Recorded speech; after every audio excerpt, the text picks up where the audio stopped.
සම්මා සම්බුදු සරණයි සදහැති ඔබ සැමට. බුදු සිතක අසිරිය මොනතරම් නම් සැනසීමක්ද අපේ ජීවිතවලට. සදහැවතුනි බෞද්ධ රූපවාහිනිය බාහිර පටිගත කිරීමක් ලෙස අද දවසේ මේ උතුම් ධර්මානුශාසනාව පටිගත කරන්නේ ගිරිඋල්ල බෝයවලාන බෝධි රුක්කාරාම විහාරස්ථානයේ සිටයි. අද දවසේ මේ උතුම් ධර්මානුශාසනාව පවත්වන්නට අප සිදු කළා වූ ආරාධනය ඉමහත් වූ මෙත් සිතින් පිළිගෙන වැඩම අවදාළ පූජනීය ගලිගමුවේ ඥානදීප ගෞරවනීය ස්වාමින් වහන්සේ අපි සියලු දෙනා සාදුනාද නංවා පාද නමස්කාර පූර්වකව පිළිගනිමු. සාදු සාදු සාදු. ලෝ දානයන් අතර උතුම්ම දානය වන ධර්ම දානය මුළු ලොවටම සංවේදනය කරන්නට අද දවසේ තම සදැහැති දායකත්වයෙන් කටයුතු කරන්නේ රාජගිරියෙහි පදිංචි එරංගා සහ උපේන්ද්‍ර සමරතුංග දෙපළ විසින් දිනු දුව සහ තෙරුණි දුවද දායකත්වයෙන් කටයුතු කරන මේ උතුම් ධර්මානුශාසනාව අද දවසේ මෙතෙන් සිට ආරම්භ කරන්නට ගෞරවනීය දේශකයන්න් වහන්සේට අප සියලු දෙනා සාදුනාද නංවා ආරාධනා කරමු. සාදු සාදු සාදු. හොඳයි හැම දිනාම සාදුකාරයක් දෙන්න. සමන්ත චක්කවාලේසු අත්‍රා ගච්ඡන්තු දේවතා සද්ධම්මං මුනි රාජස්ස සුනන්තු සග්ග මොක්ඛදං ධම්මසවන කාලෝ අයං භදංතා ධම්මසවන කාලෝ අයං භදංතා ධම්මසවන කාලෝ අයං භදංතා. නමෝ තස්ස භගවතු අරහතු සම්මා සම්බුද්දස්ස නමෝ තස්ස භගවතු වරහතු සම්මා සම්බුද්දස්ස නමෝ තස්ස භගවතු වරහතු සම්මා සම්බුද්දස්ස.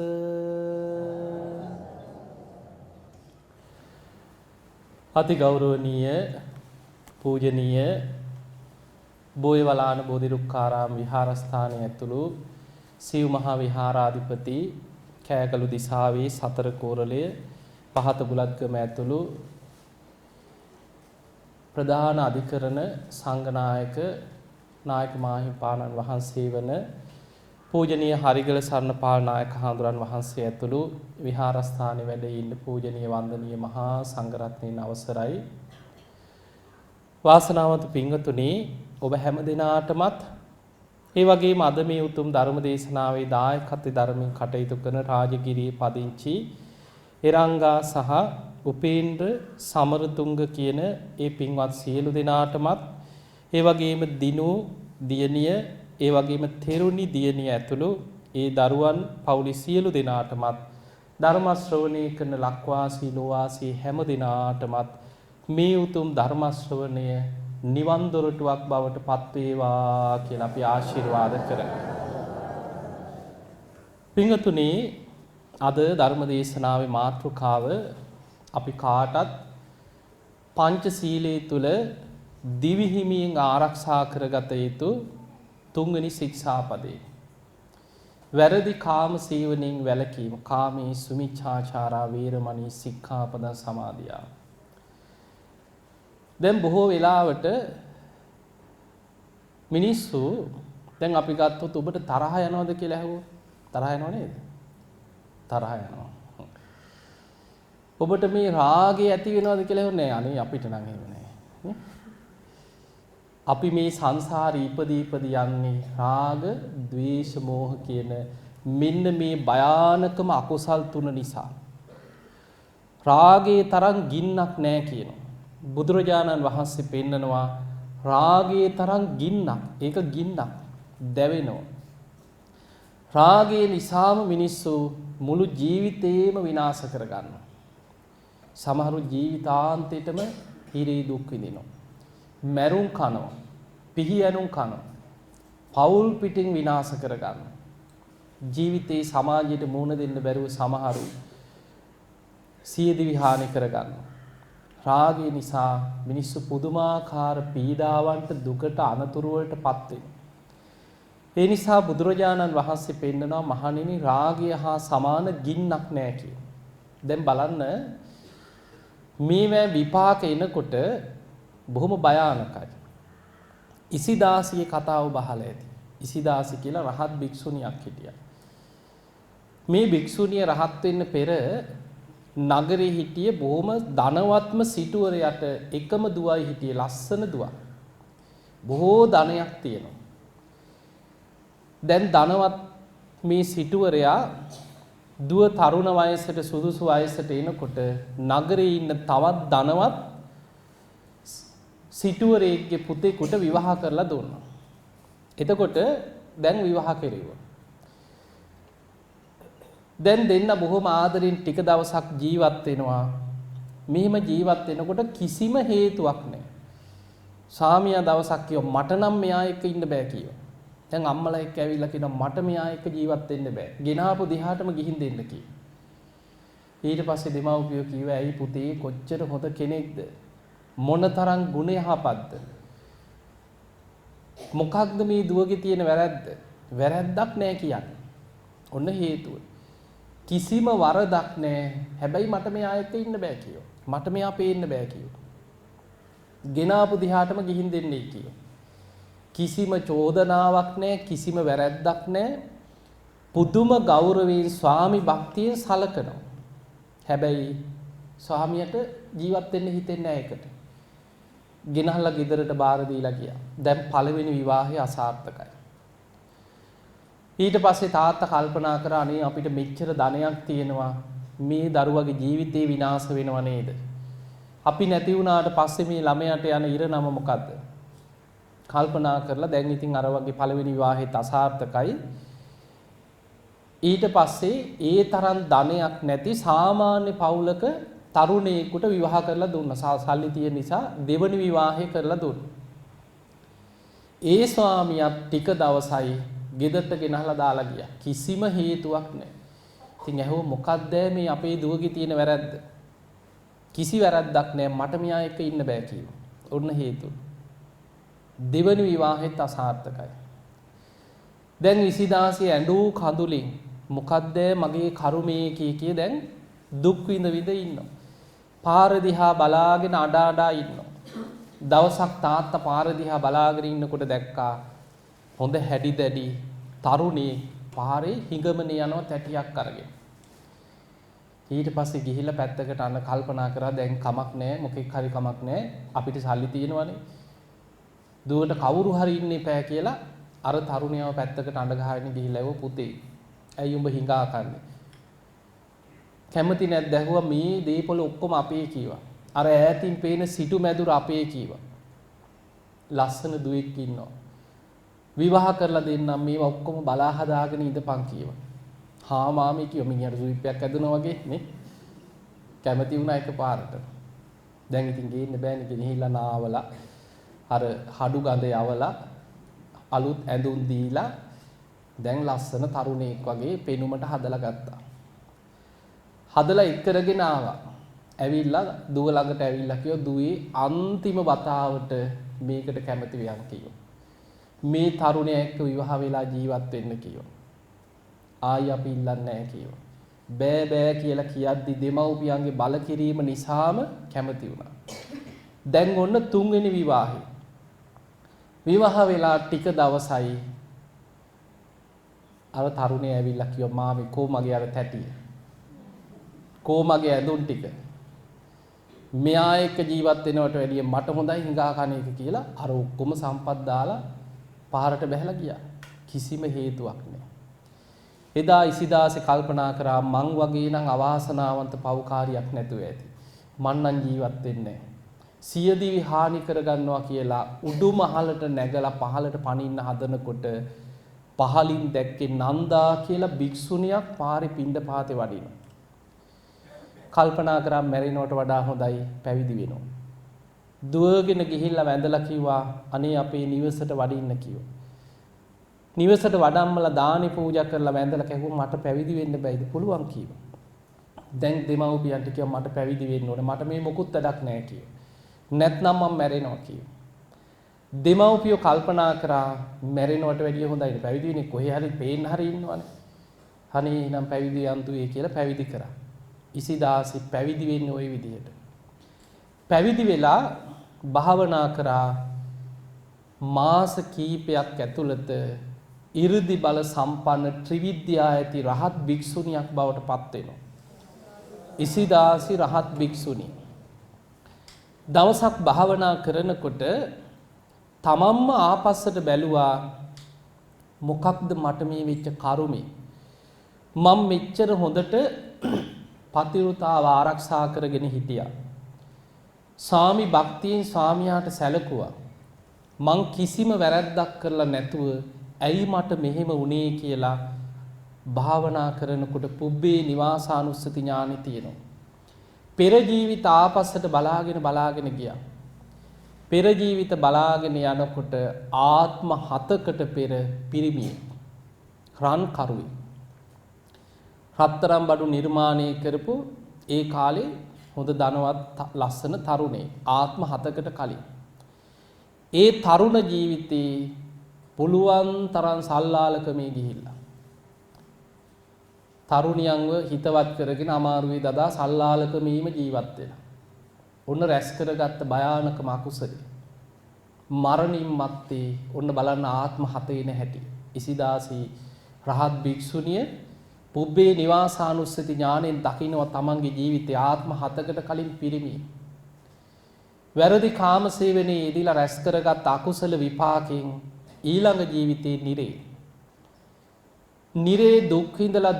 දුක් විඳලා බොහෝ කල් අපායේ කර්මෙ ගෙවලා ඊළඟට අපායෙන් චුත වෙලා ආවා වැඳිරියකගේ කුසක වඳුරු පැටියෙක් වෙලා ඉපදුන අපායෙන් උඩට ඇවිල්ලා මේ වඳුරු පැටියා පුංචි කාලෙම වඳුරු රැළේ වඳුරෙක් පුරුෂ නිමිත්ත සූරල දැම්මා කියන. එතන පණුව ගහලා කුණු වෙලා මැරුණා. ඔන්න තිරිසන් ලෝකේ කාත්මය. දැන් වඳුරු පැටියා එතනම කුණු වෙලා පණුව ගහලා මැරුණා. මරණින් මත්තේ ඊළඟට ඉපදුනා වහු පැටියෙක් වෙලා එළදෙනකගේ කුසෙන් ඉපදුණා. ඔබ දන්න ඔය හරකුන්ගේ වැඩ ගන්නකොට කරාඹනව නේද? දන්නවන්නේ? මේ හරකගෙන් වැඩ ගන්න වහු පැටියගේ කරාඹන්න ගිහිල්ලා එතන කුණු වුණා. තුවාල වෙලා කුණු වුණා. කුණු වෙලා පණුව ගහලා මැරුණා. මැරිලා ඊළඟ ආත්මේ ආයි ඉපදුනා බූරු දෙනකගේ කුසෙන් බූරු පැටියෙක් වෙලා. බූරුවන්ගෙනුත් වැඩ ගන්නවනේ.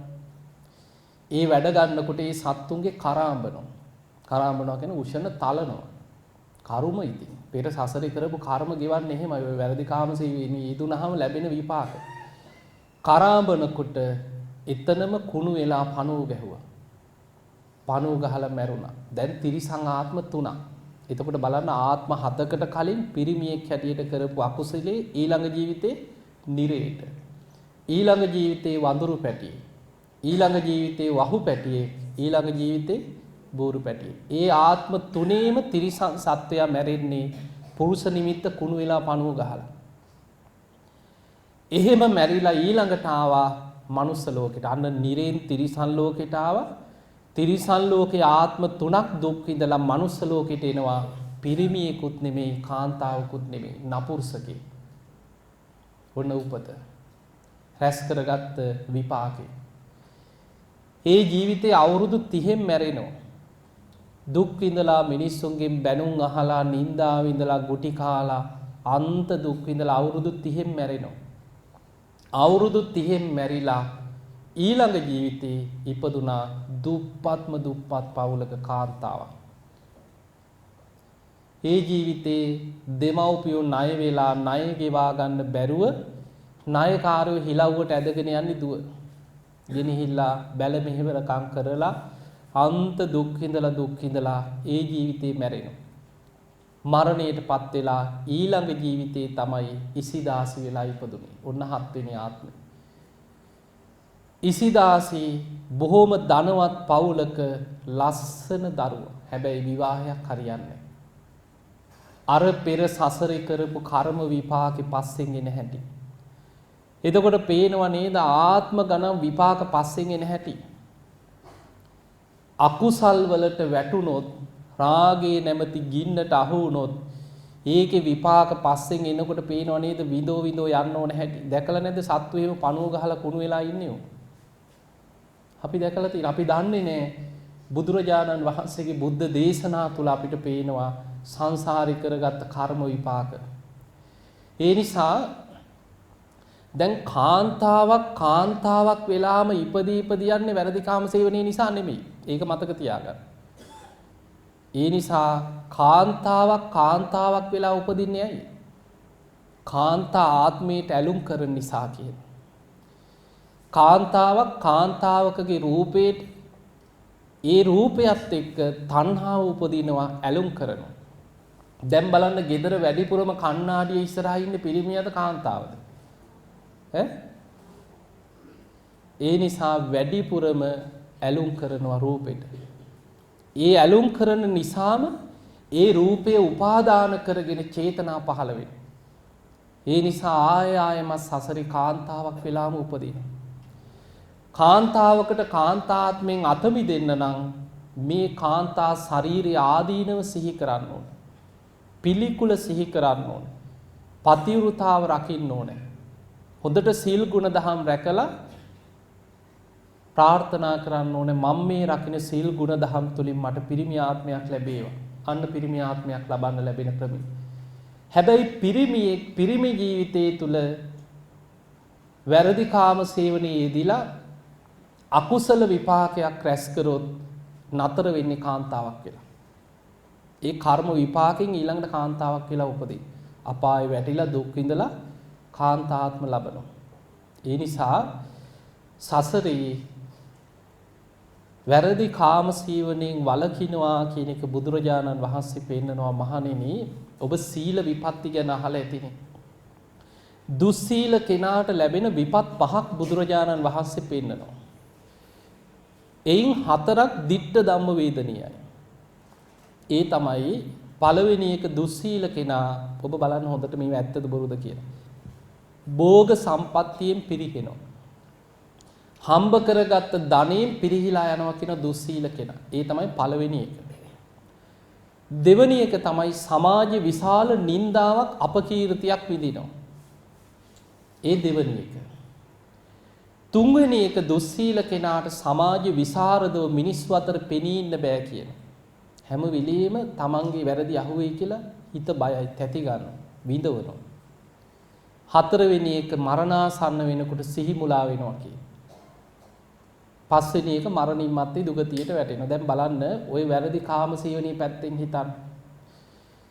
හම්බ කරගත්ත ධනෙ විනාශ වෙන ප්‍රධානම දෙයක් තමයි ස්ත්‍රී ලෝල්කම පිරිමින්ට. ඊළඟට සුරාව සූදුව. හොඳට බලන්න ওই සල්ලාලකන් නිසා හම්බ කරගත්ත ධනෙ විනාශ කරගන්න නැද්ද මිනිස්සු?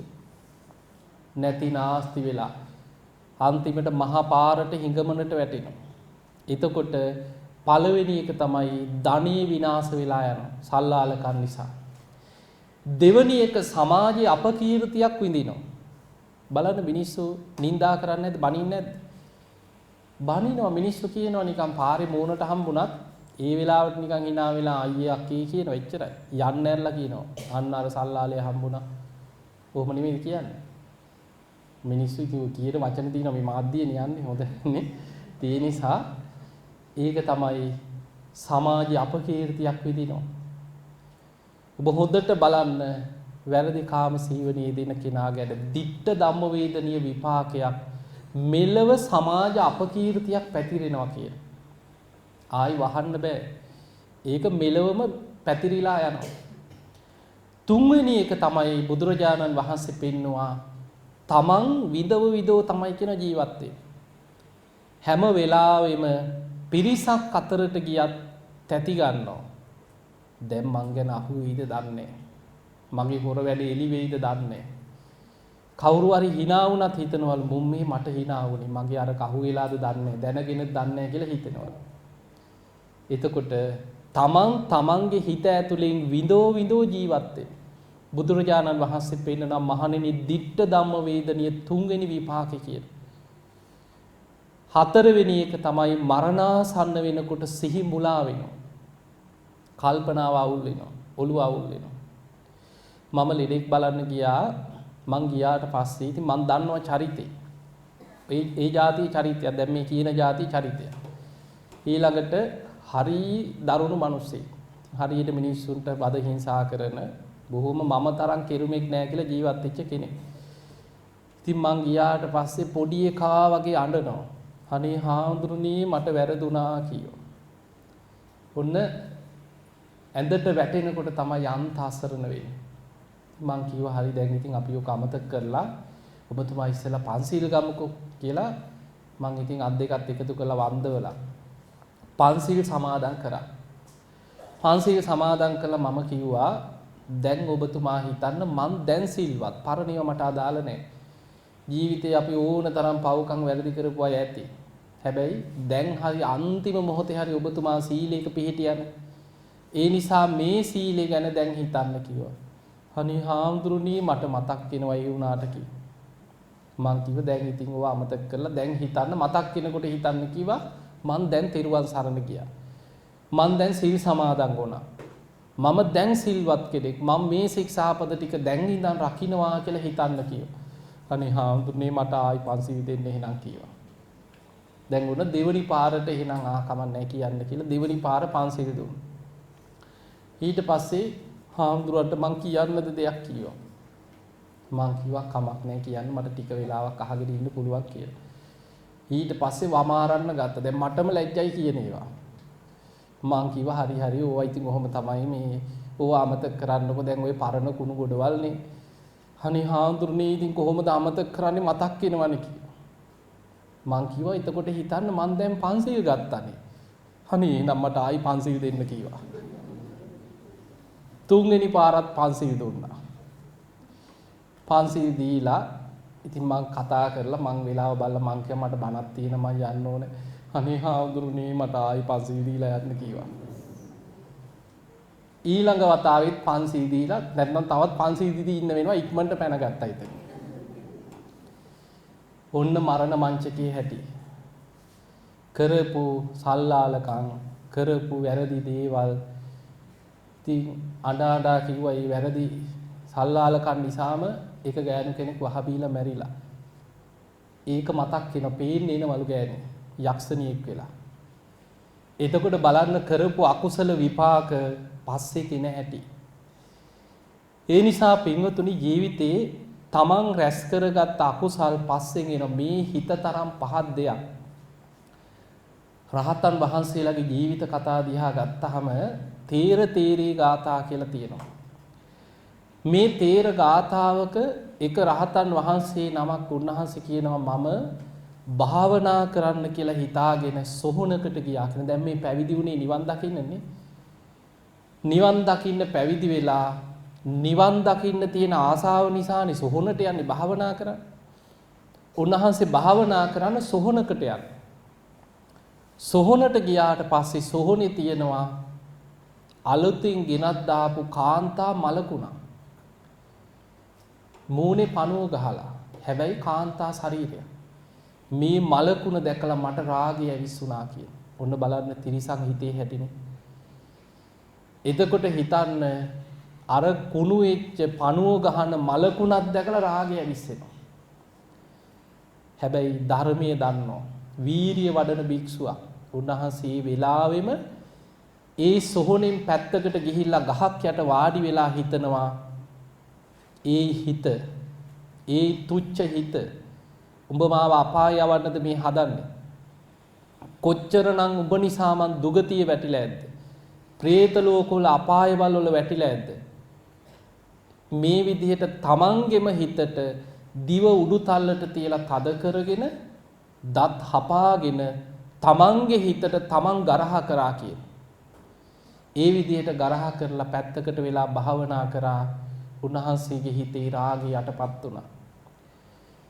සීල සමාධි ප්‍රඥා වඩා ගත්තා. උන්වහන්සේට පුළුවන් වුණා කියනවා සියලු කෙලෙසුන්ගෙන් මිදිලා ඒ ආසනයේදීම රහත් වෙන්න. එතකොට තේර ගාථාවල උන්වහන්සේ උදානයක් හැටියට පෙන්නනවා උන්වහන්සේ රහත් වෙච්ච හැටි. එතකොට බලන්න මේ හිතේ ස්වභාවයේ සමහර වෙලාවට මලකුණකුත් ඇති. එහෙම නැද්ද විකෘති මිනිස්සු? එහෙම මිනිස්සු ඉන්නවා. ඒ නිසා අද අපි මෙහිම බණ ඇහුවට හිතන්න සංසාරي සල්ලාලියෝ වෙලා හිටපු අය නැද්ද මේ අතර? ආයි නිකන් බොරුවට නිකන් අනේ අපි නම් එහෙම නෑ කියලා හිතන්න එපා. ඒක තමයි සංසාරේ හැටි. කොච්චර මැරුම් කාලයක්ද ඕවා නිසා. කොච්චර ගුටි කාලයක්ද සසරේ. කොච්චර හිරේ ගිහිල්ලා ඇත්තනේ. ඒ නිසා දැන් එච්චර සංසාරේ ඔය රාගය නිසා දුක් විඳ ආවත් ඇති වුණාද? නෑ. අවසානයක් නෑ. ඒ රාගයේ නැමැති ගින්නෙන් දැවි විනාශ වෙවි පිච්චි යනවා. සමහර රාගික සිතුවිලි තියෙනවා දිට්ඨ ධම්ම වේදනියෝ මෙලොවම විපාක දෙනවා. ආයි මේ ජීවිතේම කැරකිලා එනවා සමහරේ. දැන් ඔබ දන්නවා ඇති, ඔබ අහලා ඇති අර උප්පලවන්නාව නන්ද කියලා තරුණේ උප්පලවන්නා රහත් භික්ෂුණියට සල්ලාලකමක් කරානේ. ඒ සල්ලාල වැඩේ කරලා පොළොවට අඩිය තියනකොටම පොළොව පලාගෙනම අපායට වැටුණා. ඒ මොහොතේම විපාක දෙන අකුසල් තියෙන. ඒ වගේ මහා කච්චාන කියන මහරහතන් වහන්සේ රත්තරන් පාට ශරීරයක් තිබ්බේ කියන. මේ පහත් හිතේ ස්වභාවය තේරුම් ගන්න ඔබට මේවා කියන්නේ. මහා කච්චාන මහරහතන් වහන්සේගේ ශරීරය රත්තරන් පාටයි, ලස්සන ශරීරයක් තිබුණේ. උන්වහන්සේ රහතන් වහන්සේ කෙනෙක්. දවසක් උන්වහන්සේ උදේ පාන්දර එලි මහනට ඇවිල්ලා පිණ්ඩපාතේ ගිහිල්ලා ඇවිල්ලා ලැබිච්ච දානේ ටික වළඳලා එතන පොකුණක් තියෙනවා. මේ පොකුණෙන් චුට්ටක් සිවුර ගලවලා පොඩ්ඩක් වතුරින් ඇඟපත පොඩ්ඩක් තෙමා ගත්තා. ඒ තෙමාගෙන උන්වහන්සේ ගොඩට වඩිනකොට එතනින් යනවා සිටුවරේ. අර වගේ සල්ලාල සිටුවරේක් යනවා. සිටුවරයා දැක්කා මේ රහතන් වහන්සේගේ මේ රත්තරන් පාට ලස්සන ශරීරය. දැක්ක ගමන් පහත් සිතුවිල්ලක් ඇති වුණා. ඒ දේශනාවේ තියෙන වචනේම මම කියන්නම්.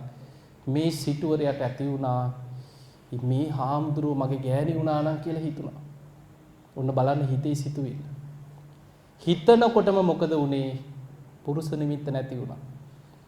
ඒ සැනින් ලිංග විපර්යාසයක් වෙලා කාන්තාවක් බවට පත් වුණා. දැන් සිටුවරයට ගෙදර යා ගන්න විදිහක් නැහැ. පුදුම ලැජ්ජාවක් ඇති වුණා. තමන්ගේ දැන් කොහොම නැද්ද හිතන සමාජය ඔබ අහන්නේ නැද්ද? ටික කාලයක් ඉඳලා සමහර පිරිමි ගෑනු වෙන අය නැද්ද? ඉන්නවා. අර පහස් සිතුවිල්ලත් එක්ක ඒ මොහොතේම විකෘති වුණා. ඒ මොහොතේම ශරීර විකෘති වෙලා කාන්තාවක් බවට පත් වුණා. දැන් සිටුවරයත් ඉවරයි, ඔක්කොම ඉවරයි, ලැජ්ජාවේ බෑ. අර කරත්තෙන් බැහැලා පැනලා දිවුවා වෙන පළාතකට. එතකොට අපිට පේනවා මේ වගේ හිතේ එන දැන් හිතන්න සිතුවිල්ලකට එහෙම දිට්ඨ ධම්ම වේදනීය දඬුවමක් ලැබුණා නම් ක්‍රියාවේ විපාක කොහොම එනවද සංසාරේ? ඒ නිසා මතක තියාගන්න මේ සසරේ අපි ඉපදී යන්නේ මේ භයානක අකුසල් වලින් බේරෙන්න බැරි වීම නිසා. අපි සසරේ නිරේට වැටුණා නම්, තිරිසන් අපායේ දුක් විඳා නම්, പ്രേත අපායේ වැටුණා නම්, අන්ත දුක් විඳ ආවා නම් මොකක්ද ප්‍රධානම හේතු ටික? රාග, ద్వේෂ, මෝහ. මේ හිත අභ්‍යන්තරයේ තියෙන රාගය, ద్వේෂය, මෝහය මේවා අලු යට ගිනි පොකුරු වගේ තියෙනවා. හොයන්නවත් පුළුවන්ද හිතේ තියෙනවා කියලා? බනහන වෙලාවට තේරෙන්නේවත් නැහැ. කොහෙද තියෙන්නේ කියලාවත් හොයන්න බෑ. හැබැයි සුබ නිමිත්තත් එක්ක රාග සහිත අරමුණක් ඇස ගැටෙනකොටම අලු යට තියෙන ගිනි පොකුරු මතුවෙනවා වගේ මතුවෙලා ඉන්නේ නැද්ද? මතුවෙනවා. ඒ නිසා බුදුරජාණන් වහන්සේ පෙන්නනවා දැන් මේ වැරදි කාම සේවනයෙන් වළකිනවා කියලා කියන්නේ විවාහ වෙන්න පෙර කුමර බඹසර කුමරි බඹසර කියලා ධර්මයේ විස්තර කරන බ්‍රහ්මචාරී ජීවිතයක් ගත කරන්න ඕනේ විවාහ වෙනකම්. එතකොට ඒක බ්‍රහ්මචාරී විවාහ ජීවිතයකටපත් වෙනකම් ගිහි ශ්‍රාවකෙක් බ්‍රහ්මචාරී ජීවිතයක් ගත කරනවා. විවාහ වුණාට පස්සේ තමන්ට ස්වාමියෙක් ඉන්නවා, නීත්‍යානුකූල විවාහක ස්වාමියෙක් ඉන්නවා බිරිඳකට. ඒ බිරිඳට නීත්‍යානුකූල ස්වාමියෙක් ඉන්නවා, ස්වාමියාට බිරිඳක් ඉන්නවා. එතකොට මේ බිරිඳ ස්වාමියා තුල ජීවත් වෙනවා මිසක් වෙනත් ස්වාමියෝ ගැන හිතා පස්සෙන් යන එක, එක්ක වෙනත් බිරින්දෑවරු පස්සෙන් යන එක.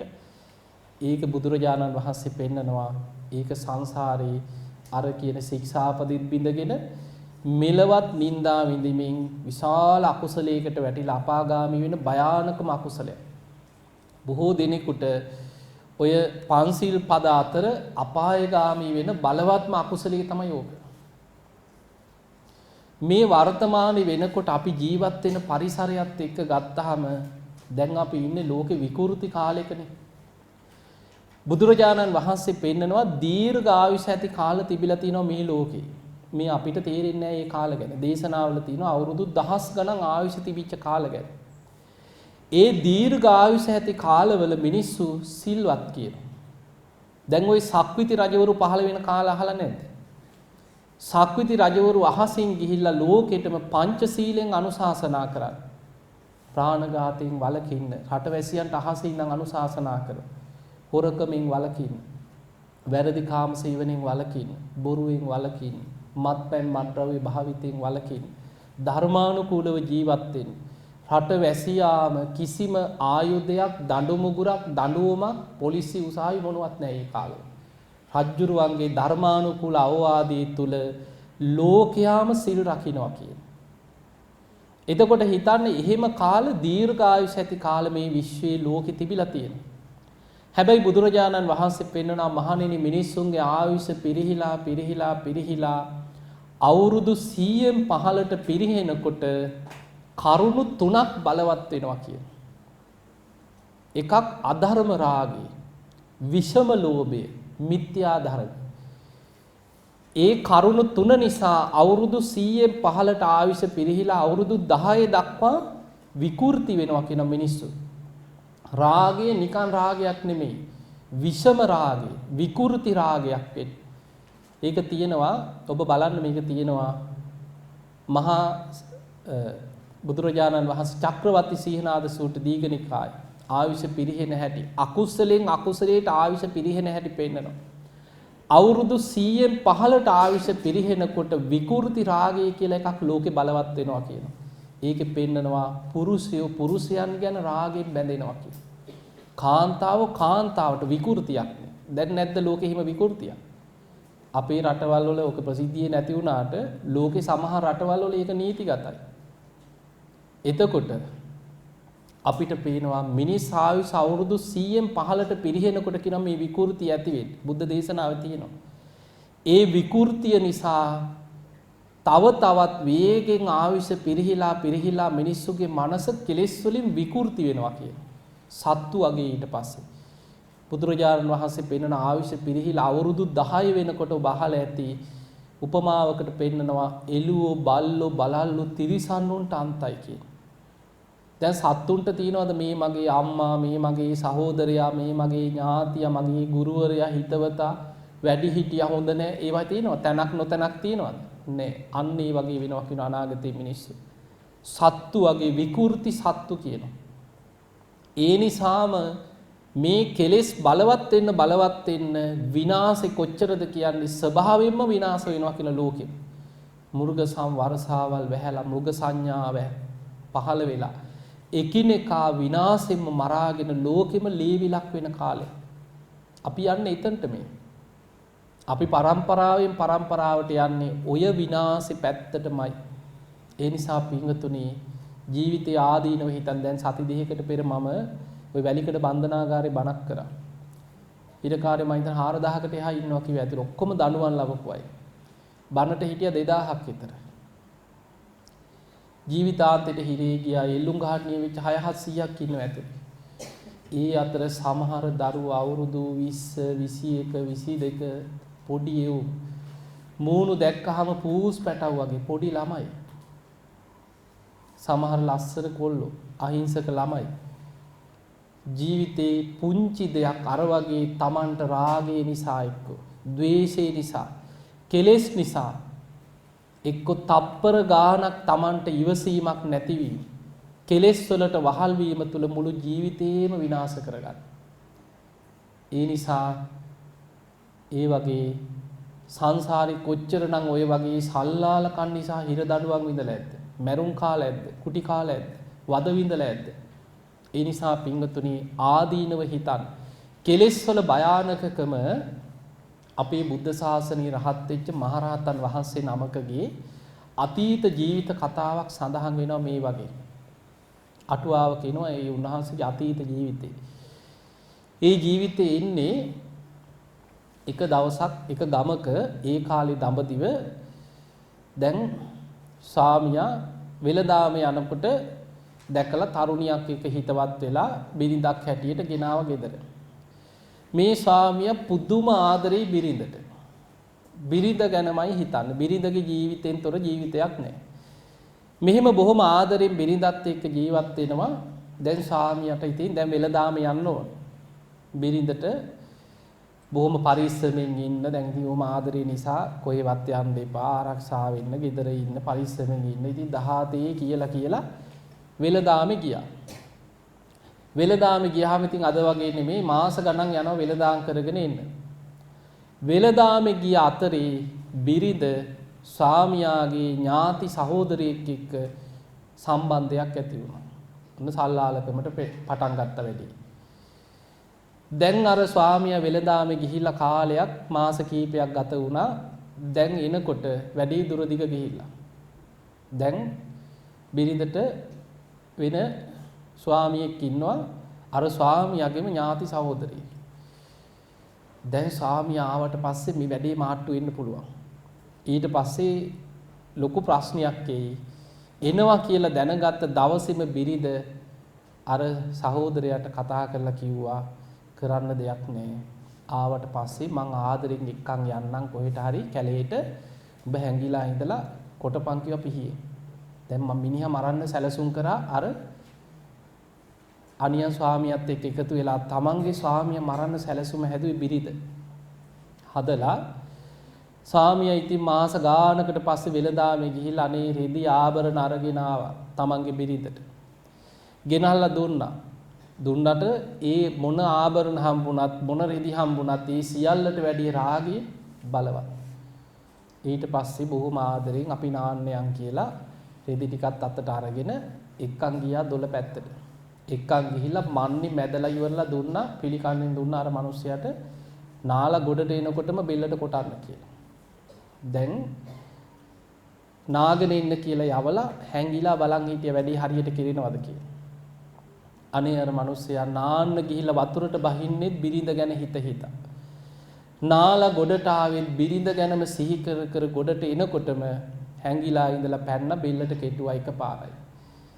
ඇදගෙන වැටෙනකොට පණ යනකොට මතක් වුණේ අනේ මම මැරුණාට පස්සේ මගේ බිරිඳ කියලා සිහි වුණා.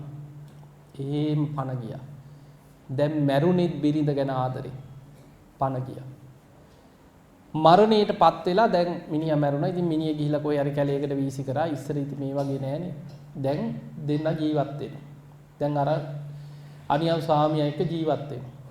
මෙහෙම ටික කාලයක් යනකොට ගැරන්ඩියෙක් එනවා ගෙදර. අර බිරිඳගෙම රෙදි වල එක්ක. රෙදි තියෙනවා නම් ඒතන. යන පස්සේ බිරිඳගේ පස්සෙන් එනවා ගැරන්ඩිය. දැන් බයක් ඇති වුණා මේ අරයද දන්නේ. හිතේටවනේ කොහොමනේ සමහරු බයක් ඇති වුණා.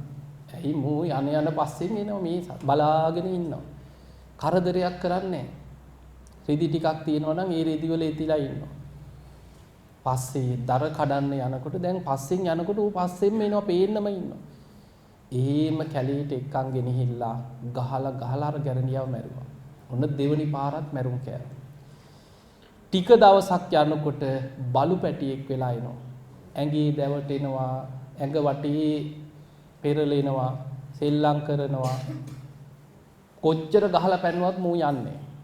දැන් මේ බලු පැටියා පස්සෙම කැරකි එනවා. ටික දවසක් යනකොට හිතුණා මේ යාමද දන්නේ. තණ්හා විස භාවය. අර බලු පැටියවත් මරනවා. කැලීට දර කඩන්න වගේ යනකොට මූ පස්සෙන්මයි. ගහලා මැරුවා. දැන් තුන්වෙනි වතාවෙත් මැරුම් කෑවා. ඊළඟ වතාවේ මේ බිරිඳගෙම කුසේ බලන්න ඇලීමේ තියෙන භයානකකම දරුවෙක් වෙලා පිළිසිඳ ගත්තා. බිරිඳගේ කුසේ පිළිසිඳ ගත්ත දරුවෙක් වෙලා. ළමයා හැබැයි ඉපදුනාට පස්සේ අම්මා කිරි දෙන්න ලං වෙනකොට යටිගිරියෙන් කෑ ගහනවා කිරි බොන්නේ. අම්මා ළඟට එනකොට දරුවට බයක් ඇති වෙනවා මාව මරයි කියලා මරණ බයක් ඇති වෙනවා. අර සසර බිය උපදිනවද? අම්මගෙන් කිරි බීවේ නැහැ.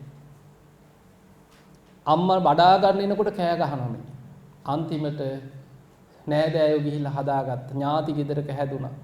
අවුරුදු 7ක් වගේ වයසේ එනකොට ආරංචි වුණා ගමට බුදුරජාණන් වහන්සේ සංඝ පිරිස පිරිවරාගෙන චාරිකාවේ වඩින්. අවුරුදු 7යි පොඩි එකා.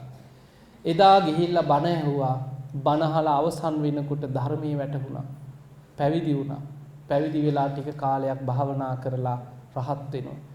මේ මහරහතන් වහන්සේගේ ජීවිත කතාව තමයි ඔය. එතකොට බලන්න උන්වහන්සේ රහත් වුණාට උන්වහන්සේගේ ජීවිතයේ ආත්ම කීපයක් විඳපු දුක් ටික ඔය. එතකොට බලන්න මේ සංසාරේ මේ වගේ වැරදි කාම සීවනී නිසා කොච්චරනම් සසරි දුක් විඳ විපාක විඳ යන අය ඉන්නවද? ඒ නිසා ආදීනව සිහි කරන්න. බුදුරජාණන් වහන්සේ පෙන්නනවා රාගයේ බලවත් වෙනකොට මේ විදිහට හිතන්නගෙන විතක්ක සංතාන කියලා සූත්‍රයක් තියෙනවා. බුදුරජාණන් වහන්සේ වදාලා මහණෙනි රාග සහිත හිතක් බලවත් නම් Tamante මොහොතේ ෂණිකව කරන්න තියෙන්නේ වෙන කුසල අරමුණකට හිත යොමු කරගන්න කියලා. දැන් මොකක් හරි අපි නිමිත්තක් හිතන්න නේද ඒ කෙලෙස් මතුවලා එන්නේ. ද්වේෂය ගැන තරහකාරය ගැන හිතන්න ද්වේෂය මතුවෙනවා. ඒ වගේ තමයි රාග සහිත නිමිත්තක් තුල අයෝනිසෝ මනසිකාරී යෙදෙන්න නූපන් රාගේ උපදින උපන් රාගේ බලවත් වෙනවා. ඒ නිසා රාග සහිත නිමිත්තක් හිතන්නේ නැතුව ඒ දේවල් සිහි කරන්නේ නැතුව වෙන කුසල අරමුණකට හිත ගන්න කියනවා. ඒක ඒ වෙලේ අමතක වෙන මොකක් හරි වැඩක් කරනවා.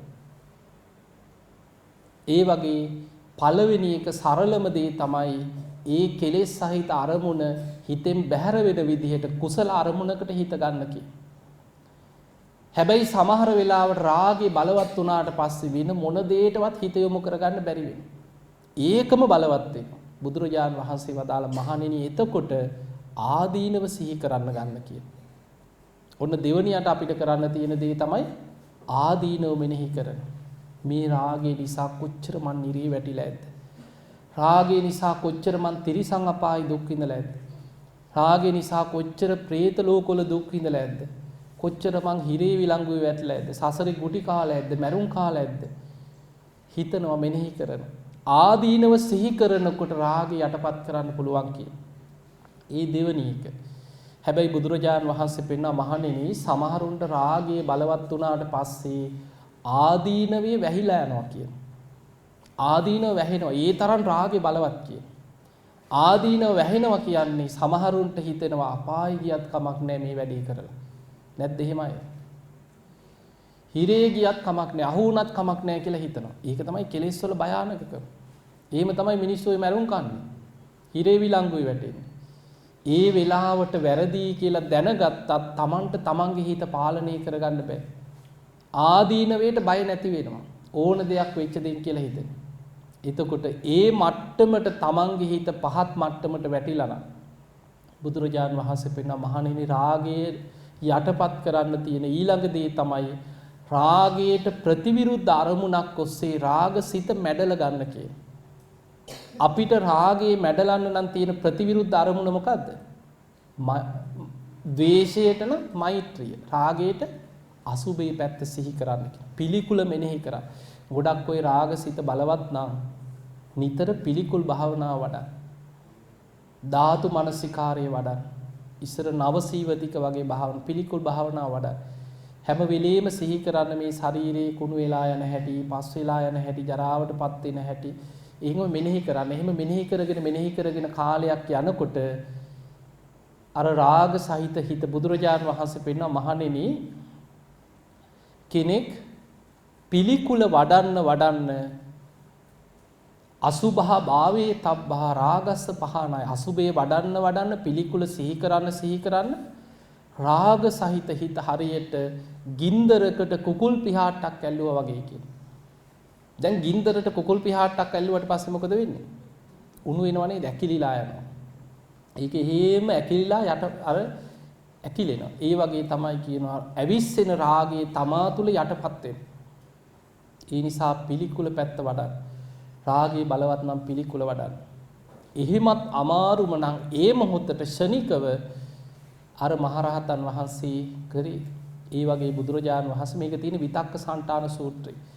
දිව උඩුතල්ලට තියලා තද කරගෙන දත් හපාගෙන හරි තමන්ගේ රාග හිතට තමන්ම ගරහ කරන්න කියන. තමන්ගේ හිතට තමන් බැන ගන්න කියනවා. ඒ හිත ඔබ මාව අපායට ගෙනියන්නද මේ හදන්නේ? ඔබ මාව දුගතිය ගෙනියන්නද මේ හදන්නේ? ඒයි පහත් හිත කියලා තමන්ගේම හිතට තමන් දත් මිටි කාගෙන තමන්ම බැන ගන්න කියන. එතකොට කුළු හරකෙක් මෙල්ල වෙනවා වගේ තමන්ගේ ඇවිස්සෙන හිත තමන්ට මෙල්ල කරගන්න පුළුවන් කියන. එතකොට බලන්න බුදුරජාණන් වහන්සේ අපිට මේ තරම් උපමාවලින් පෙන්වන්නේ ඒකයි. ඒ ඇරෙන්න දේශනාවල පෙන්වන මහණෙනි වැරදි කාමසීවණේට පුරුදු වෙච්ච ඒ වගේ අකුසල් වලට පෙළඹිච්ච අය උපෝපං ආත්ම භාවවල සතර අපායේ වැටිලා සුගතියකට ආවත් සමහරු නපුරුෂකයෝ වෙලා උපදිනවා කියනවා. ඊළඟට ඒ ආශ්‍රිත රෝග පීඩාවලටපත් වෙනවා. දැන් බලන්න සමහරු කොච්චර ඉන්නවදනේ කුණු වෙලා තුවාල දාලා ඇවිද ගන්න බෑ අඩු ගානේ කලිසමක්වත් ඇඳ ගන්න බෑ සමහරුන්ට කුණු වෙලා කොච්චර ජීවිතේ දුක් විඳිනවද? ඒ නිසා ඒවා සංසාරේ රැස් කරගත්ත කර්ම විපාක පස්සෙන් එන හැටි. ඊළඟට හැමේ රෝග හැදෙනවා කියන. දැන් ওই හිත ඇදෙන්නේ ඒවටනේ. රූපේට හැමට ඕවටනේ අහුවෙන්නේ නේ. හැමේ රෝග දද කුෂ්ඨ හොරි ඒ වගේ හැමේ රෝග සසරේ හැදෙන්න හේතු වෙනවා කියන. ඒ නිසා මේවා විපාක සංසාරේ දිගට එනකොට කල්ප ගණන් ඕවා විපාක අරගෙන යන්න වෙනවා. ඒ නිසා පින්වතුනි භාවනා කරන්න, හිත වඩන්න, අසුබේ වඩන්න, පිළිකුල සිහි කරන්න, පන්සිල් ටික රකින්න. අඩු ගානේ සුගතියක හරි යන්න නම් පන්සිල් තියෙනවා. පොයේ දවසට බුදුරජාණන් වහන්සේගේ ශ්‍රාවකයෝ වැරදි කාම සීවණින් වැළකීලා විතරක් නතර වුණේ නැහැ. පොයේ දවස් වලට මොකද කරේ? බ්‍රහ්මචාරී වුණා. සම්පූර්ණයෙන්ම බ්‍රහ්මචාරී ජීවිත ගත කරා. ඒ නිසා එහෙම ಗುಣධර්ම පුරන්න. එහෙම ಗುಣධර්ම පුරන ධර්මයේ දියුණු කරන සමහර මේ වර්තමානයේ තරුණ දරුවෝ ඉන්නවා හරිම පුදුමයි අපිට හිතා ගන්න බැරි ගුණයහපත් දරුවෝ ඉන්නවා. මේ ළඟදී මේ අලුත විවාහ වෙච්ච තරුණ දුවෙකුයි පුතෙකුයි ආවම ඊයේ පෙරේදා හොඳ ලස්සන දරුවෝ දෙන්නේ. තරුණේ විවාහ වෙලා තරුණ කාලේ. විවාහ වෙලා තාම මාස කිහිපයක්. ඒ අය ඇවිල්ලා කියනවා හාමුදුරනේ අපි දැන් මේ විවාහ වෙලා අවුරුද්දක්ද කොහෙද කිව්වා මාස 3ක් එක දිගට බ්‍රහ්මචාරීව අපි ප්‍රතිපක්තියක් පිරුවා කිව්වා. එක ගෙදර. බ්‍රහ්මචාරීව මාස 3ක් ඉඳලා අපි රුවන්වැලි සෑය ළඟයි ශ්‍රී මහා බෝධිය ළඟයි ගිහිලා අපි දෙන්නම භාවනා කරලා සත්‍යක්‍රියාවක් කරා කීවා. බුද්ධ ශාසනය බේරගන්න පින් ඇති දෙවිවරු මනුස්ස ලෝකයට වඩින්න මගේ කුසේ පිළිසිඳ ගන්න කියලා පිරිමි දරුවෙක් ශාසනය පැවිදි කරා. දෙන්නගේ ප්‍රාර්ථනාව ඒක. මාස 3ක් දෙන්න බ්‍රහ්මචාරීව එක ගෙදර සිල් සමාදන් වෙලා රුවන්වැලි සෑය වටේ ගිහිල්ලා ප්‍රදක්ෂිනා කරලා පිරිත් කියලා ජය ශ්‍රී මහා බෝධිය වැදලා එතන ඉඳන් දෙවියන්ට ආරාධනා කරනවා පින් ඇති දෙවි කෙනෙක් මනුලවට වැඩලා බුද්ධ ශාසනය බේරගන්න. පිරිමි දරුවෙක් හැටියට උපදින්න මම මේ දරුවා පැවිදි කරනවා කියලා බාරයක් වෙන රුවන්වැලි සෑයට. එතකොට බලන්න එහෙම අම්මලා ඉන්නවා තරුණ දරුවෝ මේ වර්තමානයේ. ඒ නිසා ධර්මයේ දියුණු කරගත් අය ධර්මයේ වඩන අය ආදීනව සිහි කරන අය කෙලෙස් වලට වහල් වෙන්නේ නැහැ. ඒ නිසා පින්වතුනි හිත වඩන්න සිල්වත් වෙන්න. ඒ නිසා ඔබේ ජීවිතයේ තුල මෙච්චර වටින බුද්ධ ශාසනයක් මුණ ගැහිලානේ. මනුස්ස ජීවිතයක් ලැබිලා. අද පැය 24ම බණ අහන්න ලැබිලා. මෙච්චර පින් කරගන්න ලැබිලා මේ රාගයක් නිසා කෙලෙස් නිසා පන්සිල් ටිකවත් රැක ගන්න බැරුව අපායකට වැටුණොත් ආයේ කාගේ පිහිටක්දනේ. ඒ නිසා ධර්මයේ දියුණු කරන්න වීරිය වඩන්න. ධර්මය අවබෝධ කරගන්න උත්සාහ ගන්න. ඉතින් අද දවසේ ඔබ හැම දිනාටම මේ පංචශීලයේ තුල තුන්වෙනි ශික්ෂාපදේ වැරදි කාම සීවණෙන් වැළකීමේ ශික්ෂාපදේ ගැන ඒකේ ආදීනව ගැන, ඒකේ වටිනාකම ගැන, ධර්ම අවබෝධයට උපකාර වෙන ආකාරය ගැන මේ දහම් කරුණු ටික ශ්‍රවණය කරන්න ලැබුණා. මේ ධර්ම ශ්‍රවණයෙන් රැස් කරගත්ත සියලු පින් සියලු දෙවියෝ සාදුකාර විදි අනුමෝදන් වෙත්වා. දෙවියන්ගේ දිව්‍ය අසයිසුරු වර්ධනය කරගෙන සියලු දෙවියෝ උතුම් නිවනටම පත්වේවා. සාදු සාදු සාදු. මේ උතුම් ධර්ම දේශනාව බෞද්ධ රූපවාහිනියේ පුන් පොහෝ දවසට 11 මාරේ ඉඳන් ඒ පැයක කාලයක් පුරා ධර්ම දේශනාවේ දායකත්වයේ දරමින් හැම දිනාටම බණහන්න ලක්වාසී ලෝවාසී සියලු දිනාටම සීලේක වටිනාකම ගැන ලෝකෙට මතු කරලා දෙමින් ලෝකයාට සිල් රකින්න මඟ පෙන්වමින් ඒ ධර්ම දේශනාවේ දායකත්වයේ දරමින් කටයුතු කරන්නේ රාජගිරියේ පදිංචි එරංගා සහ උපේන්ද්‍ර සමරතුංග කියන මේ දෙපළ විසින් ඒ වගේ මේ පින්වතුන්ගේ ඒ දියණිවරුන් වන දිනු දියණිය තෙරුණි දියණිය ඇතුළු ඒ පවුලේ සියලු දෙනාටමත් ඒ වගේ මේ පවුලේ ඥාති හිත මිත්‍රාදී හැම දෙනාටමත් මේ පිනම නිවන් අවබෝධයේ පිණිසම ධර්ම අවබෝධයේ පිණිසම ඒ හැම දිනාටම උපකාර වේවා වේවා වේවා කියලා අපි ආශිර්වාද කරමු. විශේෂයෙන් මේ පින්වතුන්ගේ අරමුණු අතර සඳහන් කරන බුද්ධ ශාසනය ආරක්ෂා කරන මහා සංඝරත්නයේට නිදුක් නිරෝගී සම්පන්නිය දීර්ඝායු සම්පන්නිය ධර්ම අවබෝධයම ලැබේවා කියන උතුම් ආශිර්වාද ප්‍රාර්ථනා. ඉතින් ඒ වගේම විශේෂයෙන් මේ රැස් කරගත් සියලු පින රණවිරුවන් සිහිපත් කළ මිය පරලොවගේ රණවිරුවන්ට අනුමෝදන් කිරීමේ පින්වතුන්ගේ අරමුණු අතර සඳහන් කරනවා. ඉතින් එහෙමනම් අද අපි නිදහසේ බණ ටිකක් හරි අහන්නේ මේ රණවිරුවන් නිසා. ඉතින් ඒ නිසා මිය පරලොවගේ මේ රට නිදහස් කරගන්න ජීවිත කැප කරපු ඒ මිය පරලොවගේ ත්‍රිවිධ හමුදාවේ රණවිරුවන් සාදුකාර දිදී මේ පින් අනුමෝදන් වෙත්වා. ඒ අයගේ පරලොව ජීවිත සැපවත් වේවා සුවපත් වේවා සසර දුකින් අත මිදේවා කියලා සාදු කියලා පින් දෙන්න. ඔබ හැම දෙනා නමින් මිය පරලොව ගිය ඥාතීන් ඒ වගේම ඒ රංගා මහත්මිය නමින් සංසාරගත මිය පරලොව ගිය සියලු ඥාතීන් ඒ වගේම උපේන්ද්‍ර මහත්මයා නමින් සංසාරගත මිය පරලොව ගිය පවුලේ සියලුම වර්ග පරම්පරාගත ඥාතීන් බණහන ඔබ හැම දෙනා නමින් මිය පරලොව ගිය සංසාරගත ඥාතීන් සාදුකාර දිදී මේ පින් අනුමෝදන් වෙත්වා. ඒ අයගේ පරලොව ජීවිත සැපවත් වේවා සුවපත් වේවා සසර දුකින් අත මිදේවා කියලා සාදු කියලා පින්. ඒ වගේම පන්සිල් පද ආරක්ෂා කරමින් ධර්මානුකූල සමාජයක් බිහි කිරීමේ අරමුණ ඇතුව තමයි මේ ධර්ම දේශනා මාලාව ශික්ෂාපද ඇසුරින් මේ සිදු කරන්නට දායකත්වයේ ධර්මින් මේ පින්වතුන් කටයුතු කරන්න. ඉතින් මේ ධර්ම ශ්‍රවණයෙන් රැස් කරගත්ත පිනත් ධර්ම දානමේ පිනත් රාජගිරියේ පදිංචි රංගා සමරතුංග මහත්මිය උපේන්ද්‍ර සමරතුංග මහත්මයා ඇතුළු ඒ දියණිවරු ඇතුළු පවුලේ හැම දෙනාටමත් ඒ ඥාති හිත මිත්‍ර ආදී සියලු දෙනාටමත් ඔබ හැම දිනාටමත් උතුම් ධර්ම අවබෝධයේ පිණිසම මේ සියලු පින උපකාර වේවා. සියලු දෙවියන්ගේ පිහිට රැකවරණේ සැලසේවා. තුනුරුවන්ගේ අනන්ත ආශිර්වාද රැකවරණ සැලසේවා. හැම දිනාටම උතුම් ධර්ම අවබෝධයේ පිණිසම මේ පින උපකාර වේවා වේවා කියලා අපි ආශිර්වාද කරමු. ඒ වගේම බෞද්ධ නාලිකාවේ නිර්මාතෘ අපවත් වේවදාලා අතිපූජනීය දරණාගම කුසල ධම්මනායක මාහිමිපාණන් වහන්සේටත් ප්‍රාර්ථනීය බෝධියකින් උතුම් නිවන් අවබෝධයටම මේ පින උපකාර වේවා කියලා සාදු කියලා පින්ද. හොඳයි ඔබ හැම දිනාම වන්දනා කරගන්න. අභිවාදන සීලිස්ස නිච්ඡං වද්ධා ප්‍රචායිනෝ චත්තාරෝ ධම්මා වඩ්ඩಂತಿ ආයුවන්නෝ සුඛං බලං ආයුරාෝග්‍ය සම්පatti සග්ග සම්පatti මේවච අතෝ නිබ්බාන සම්පatti මිනාති සමිජ්ජතු. හැම දිනාම නිදුක් වේවා නිරෝගී වේවා සුවපත් වේවා සුවපත් වේවා සුවපත් වේවා. හැම දිනාටම තෙරුවන් සරණයි.